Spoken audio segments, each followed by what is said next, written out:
Part 35. Who the fuck did I marry? So I packed up all his stuff. Okay. The reason why I packed up all his stuff is because I had a 3 bedroom, 2.5 bath townhome. One room was the guest room. Obviously, there was a master bedroom, and then we had a TV room that he had made like his Philadelphia Eagles man cave. I was going to put everything that belonged to him, pack it up, and put it in the TV room because the plan should have been that he's going to come back and get all his stuff. Okay, so that's why I did it. And honestly, it just felt good to pack up his stuff and go through it freely, because when he packed in a hurry, he left obviously really important things. He left all his Invicta watches. He left all his WWE championship belts. And if you know anything about WWE championship belts, you know those things are expensive. He left all his Jordans. He left suits. He left Cole Haan shoes. He left all that because it was such a hurry for him to leave. So all that was still in my house. So around 2:30, I think I wasn't even at a place where I could start crying. I was just too angry, still shaking, packing everything up, packing everything up. One of the things that he left is a photo album with all the pictures of his mom and dad and his siblings growing up. Now, I had the thought of I was going to have a burn party and I was going to put it on Facebook Live. I was going to burn it with my friends and drink and dance and play music. But it's his deceased parents. I do have a heart. So I put that somewhere special, meaning I put it up in the closet. He had told me that he was going to come back and get his stuff. And so I just did not, I didn't throw anything out unless it was like something I knew was trash. Other than that, I put everything up and kept it, in the TV room. So that's June 17th. Also on June 17th, I had already ordered his birthday cake. I had ordered the birthday cake like the end of May because it was like a special birthday cake. So I also had to go get the birthday cake from the bakery in East Point. And I took it to my family's house and we ate it. Yes, I had left the house, went to my family's house, filled them in, my aunt, my little cousin, and my grandfather, because my mom was in Arkansas. So went over to their house, filled them in on what was going on. They could not believe it. Although my grandfather then told me, he said, he ain't look like he was a football player. He was like, I didn't want to say nothing, but he ain't look like he was a football player. Gotta love grandparents. So we ate his birthday cake. Went back home. The friend that I had called came, changed all the locks, I changed the security codes. Effectively, he would not have been able to get in that house. So that is what happened on June 17th. So now we can fast forward. He would text me and he would call me that he got to Philly. Apparently he left Georgia and immediately went to Philly. So he immediately went to Philly, and he did text me and said that he made it to Philly and he was staying at his aunt's house.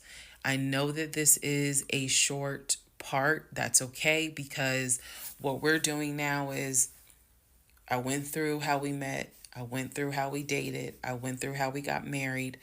Now I'm taking you all to June 17th. The week after June 17th, he's in Philly. He still would call me.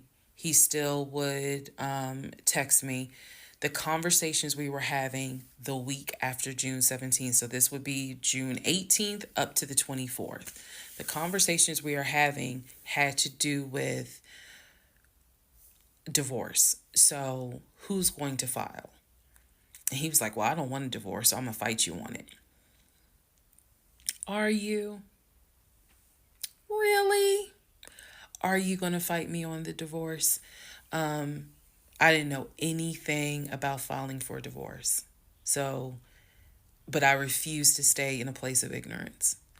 So I went online. There's a website that you can go to where you pay like a $200, $239 fee, and you fill out basic information and you choose your state. You choose your state, and they will not process, but they will make all your documents. All you got to do is print it out and take it to the court. And it is step-by-step directions. We didn't have any property with each other. We didn't have any kids with each other. So by the state of Georgia's standards, this should be an uncontested divorce.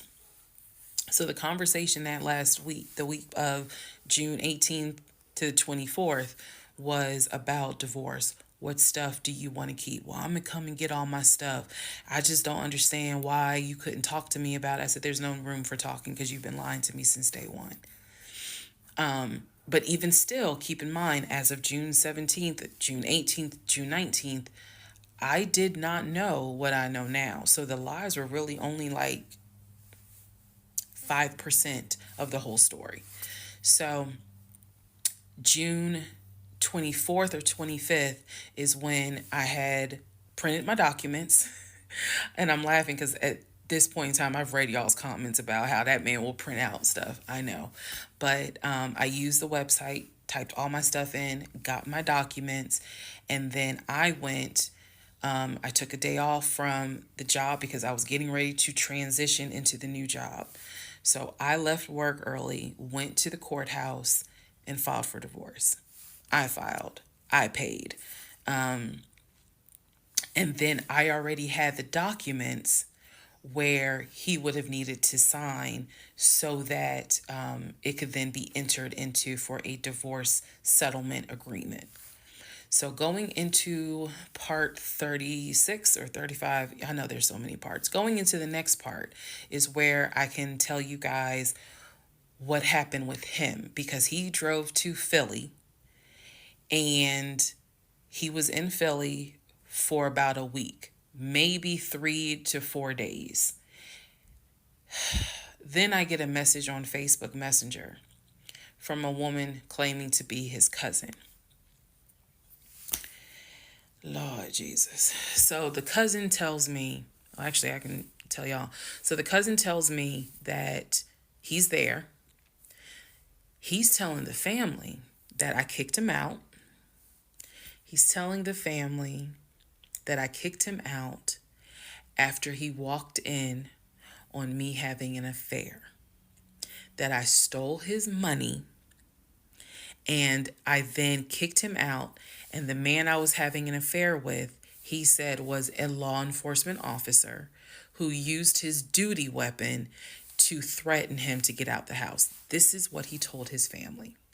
And the cousin was reaching out to me. She found me through a search on Facebook and was reaching out to me because she's like, we know he lies. So I'm just trying to figure out is this true? Because he's up here asking us for money, asking to stay on our couches. Like, what's going on?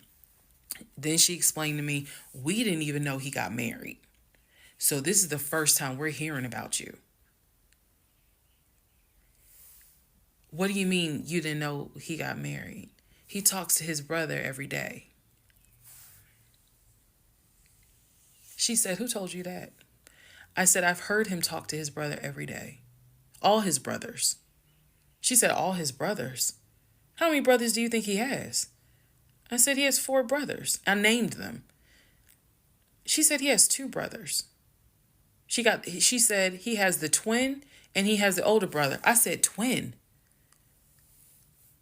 Who is the twin? Welcome to the next part where we discover the real family tree.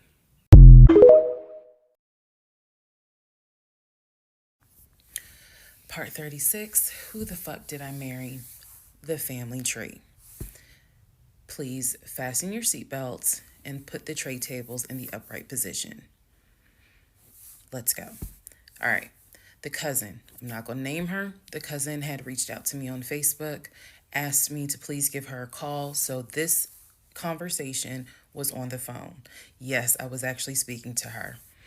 She informs me again about the whole he's up there. He's telling everyone that he walked in on me cheating on him. It was with a law enforcement officer, and that the law enforcement officer used his duty weapon to threaten him to get him out of the house. The reason why I'm particularly mentioning the fact that he said it was law enforcement is because he was trying to get a family member, like one of his cousins, to call the agency of the law enforcement officer and file a complaint, which in hopes would then start an internal affairs investigation. Yeah. So, female cousin's on the phone with me.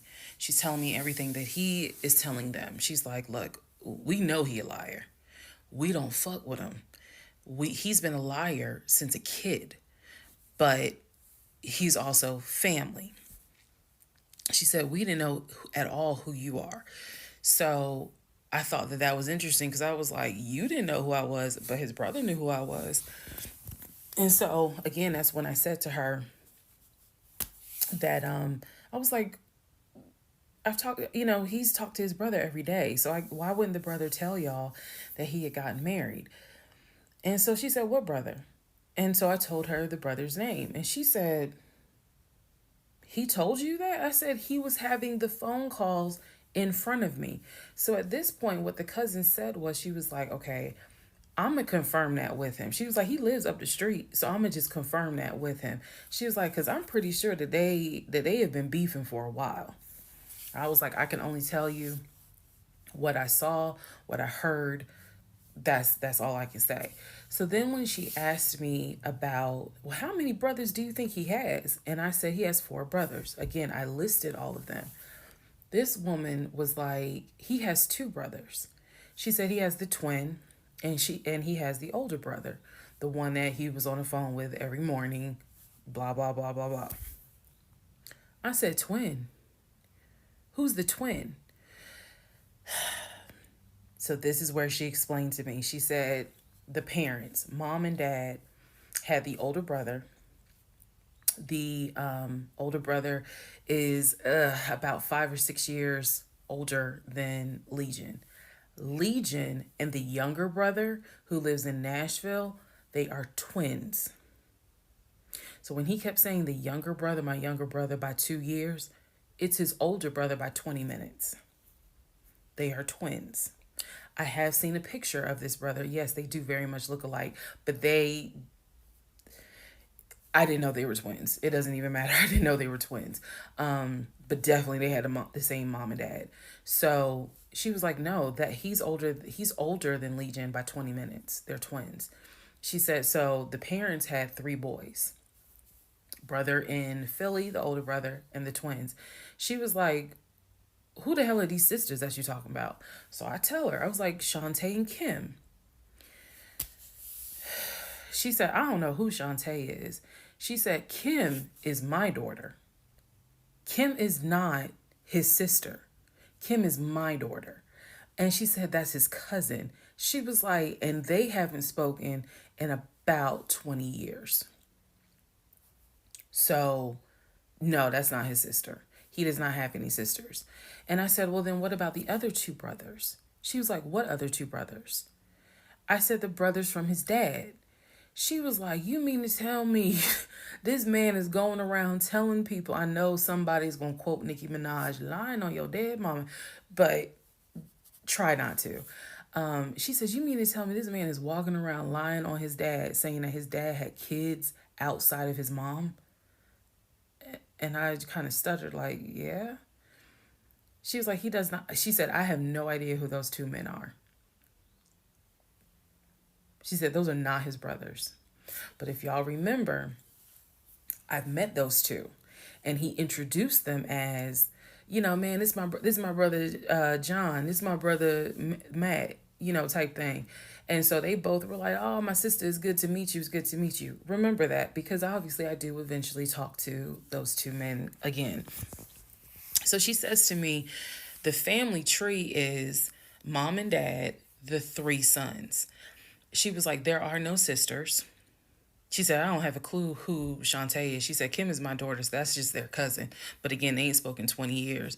I said, okay. And then there was the grandmother. She said, yeah. She named the grandmother. She was like, yeah, she died in like 2008. I said, yeah, he told me that she died in 2020.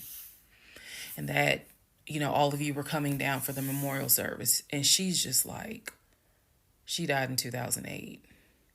I said, then there was the uncle who also died from COVID. She was like, which uncle is that? I told her the name. She said, he's been dead since like, shit, 2010.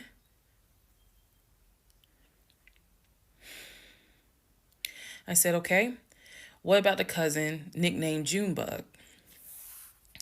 Everybody got a cousin. If you're not African American, we all know a Junebug somewhere. And she just was like, "Oh yeah, cousin Junebug." She was like, "Man, that's crazy what happened to him." And I was like, what do you mean what happened to him? Because I know he has talked to his cousin Junebug on the phone, like a few months prior. He was like, and so she said to me, she said, "Yeah, he had passed away in like 2016." So this is now three people that she's naming that I recall him having either a story about or a phone call with, and she's telling me that they are all passed away. So this is when the conversation kind of changes, and she's like, you know what? She said, let me speak to the older brother because he probably wants to talk to you. She was like, you probably should talk to him, and a lot of your answers, a lot of your questions will get answered. She was like, this dude's been lying ever since he was a kid. She was like, she said, literally, we don't fuck with him. I remember her saying that verbatim. She was so adamant. She was like, and when he showed up here out the blue, talking about how his wife cheated on him with a law enforcement officer, and how the guy took his gun out and threatened him to leave the house. She was like, we knew something was up. She was like, that's why I had to find out who you were and reach out to you and find out the truth. I said, there was no other guy. There was no law enforcement officer. And she was like, yeah, because he was telling us where the dude worked and how we should go ahead and help him file a complaint so that this dude could lose his job. I said, there is no other person. I said, I kicked him out. That was me, all by myself. No gun, just my fist. And so she said, he's telling us that he had gotten married, and then she was like, apparently y'all had a baby. So she was like, so you got a kid with him? So I had to explain to her. I said, no. I said I had a miscarriage back in back in June of 2020, and I had to have surgery in July. So she was just like, girl. So she started like really being encouraging and was saying, you dodged a bullet, honey. She was like, I don't wish this. She's like, I know he my family, but I don't wish him on no woman. So we've have each other's numbers. She was like, if you need anything, please feel free to call me. She was like, I've had my own issues with him. I've had my own issues in life. But she was like, get your divorce and be done with him. Then she said, I'm going to put you in contact with the older brother. Next part is me finally talking to the older brother that he had been talking to every morning.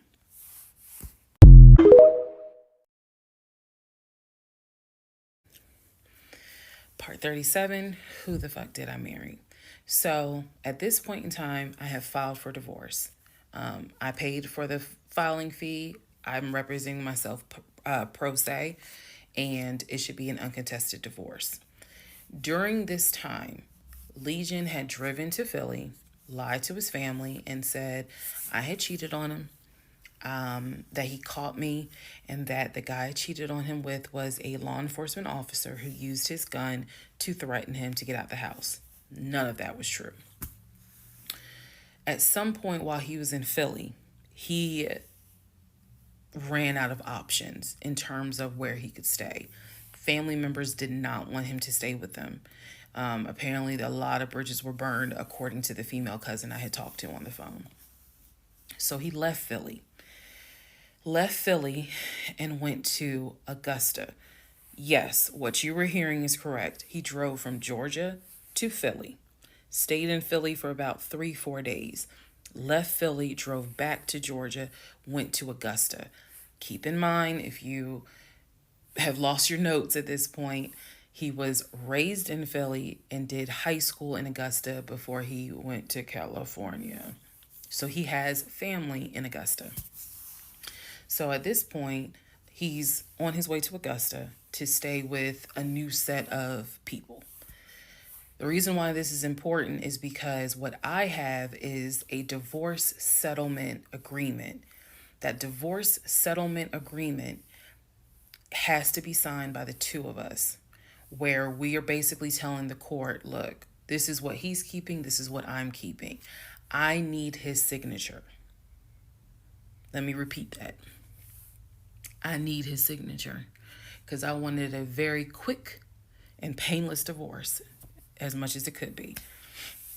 So by this time, this is now around June 25th. So around June 25th, he's now in Augusta. He had left the house June 17th. So between June 17th and June 24th is the trip to Philly, then leaving Philly, coming to Augusta. My aunt and my little cousin get in the car with me and I drive to Augusta with a rag on my head, some sweatpants, and a tank top because it's July, so it's hot. But we ride to Augusta. I had spoken to him. I had said, I just need you to sign this piece of paper, and he was like, I'll get to it when I get to it. No, no, no. We're going to get to it as quickly as possible. So if that means I got to drive to Augusta tomorrow morning at 7 o'clock, I'm going to do that because I need that signature. I ain't tell him this. This was my attitude. Sure enough, went ahead, drove down there. I met him at the UPS store in Augusta. It's in the same Kroger shopping center. They had a notary there because I needed the papers to be notarized. So he pulls up. It's only been a week since I last saw him.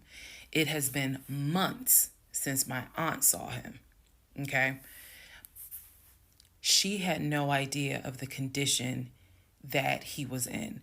Again, I'm telling y'all, when I met him, when he met my family, he was like a size 3X. In just a short span of time for a week, he easily could have been in an extra large, maybe even a large, but was wearing 3X clothes. So he has told me this whole time, he didn't know I had spoken to his family. Okay, probably need to put that in there. He did not know I had spoken to his cousin. So he was telling me that he had a place to stay. He was staying with some family members, and everything was cool. He told me he was going back to Augusta because he had a job. That's what he told me. The family member, the cousin, told me, oh no, it's not that he had a job. We kicked his ass out because he's still lying. And we don't want anything to do with him. So when I saw him get out the car, I immediately knew, you probably have not washed in 3 days. I'm not overreacting. His nails had not been cut, so his nails were a bit long. He smelled like the Chattahoochee dump on a hot summer Georgia day. He stunk so bad. And for a moment, I did not recognize the man that I was legally married to. I did not recognize him. He almost looked, what's the word? Emaciated. If I may be mispronouncing it, but the way someone looks when they have lost so much weight and it's almost like your skin and bones. He looked homeless. He smelled homeless. And my heart just kind of broke. It kind of did. I'll be honest, it kind of broke. It did not break enough for me to not get that signature though. So when he walked into the UPS store, you clearly could see that some of the people were like, let me get away from him. Me, I just was like, okay, so I just need you to sign right here, and I just need you to sign right there. Okay. And then a woman named Lauren came over and notarized the papers. And then we were done because he signed the divorce agreement. He didn't even read it. He didn't even read it. Reason why I'm pointing that out is because he didn't read the part where what's left in the house now belongs to me. Where he took technically what he was going to take. Everything else in that home belongs to me. Remember, I told y'all he had left all his Invicta watches. He had left all his WWE championship belts, his Jordans, a lot of his clothes, his Cole Haans. He had left all that stuff. He never even read the divorce agreement. So he signed it. I signed it. Lauren notarized it. We leave the store, and I said, "Have you eaten?" And he was like, "Yeah, I ate. It's just, my knee." So again, he's talking about the knee, but if you saw him, you would know there's way more to it than the knee. So I said to him, "Look, since you met me here, let me give you some money so you can get you some chicken nuggets." Yeah, that's what I said. You can get you some chicken nuggets. So I believe I gave him like $5 or $6. Go get you some chicken. I think I Zelled it to him, actually. Just go get you some food. Then because where he parked was not far. It was like, okay, I'm parked here. He's parked in front of me in the other row. So there's that aisle that you can drive down. So I walked him to the car, and I saw the condition of the inside of the car. And that's when I knew he's been living in his car. He's been living in his car. So clearly, I no longer had a question of, so where's this offshore account? Where's the U.S. bank savings account? Where's the checking account? Didn't have that question anymore. Because if you had money, you wouldn't be living in your car. You would not be in the same clothes that you were in when you left my house on June 17th. And this is now June 25th. So he was like, "I'm going to be all right. I'm about to start a new job. I'm going to be cool. I got a family member I can stay with. Everything's going to be okay." All right. I said, "I will let you know when the divorce is granted." I said, "I will send you a copy of the divorce decree." And he was like, "Okay." He said, "Well, how long you think that's going to take?" I said, "I'm not sure." I thought I had to wait 30 days before I could file the divorce agreement settlement form, and then the judge would grant it in 30 days. So basically, this is like June 25th. I'm looking at the end of August that it would take for the divorce to be granted, assuming there were no hiccups, assuming he didn't decide he was going to pull a fast one. So I told him, I was like, I'm going to file this, and then once we get the divorce decree, I'll send you a copy. He said, okay. He got in his car. I got in my car. I drove all the way back home, and he went to wherever he went. Next part is the next series of lies that I was faced with.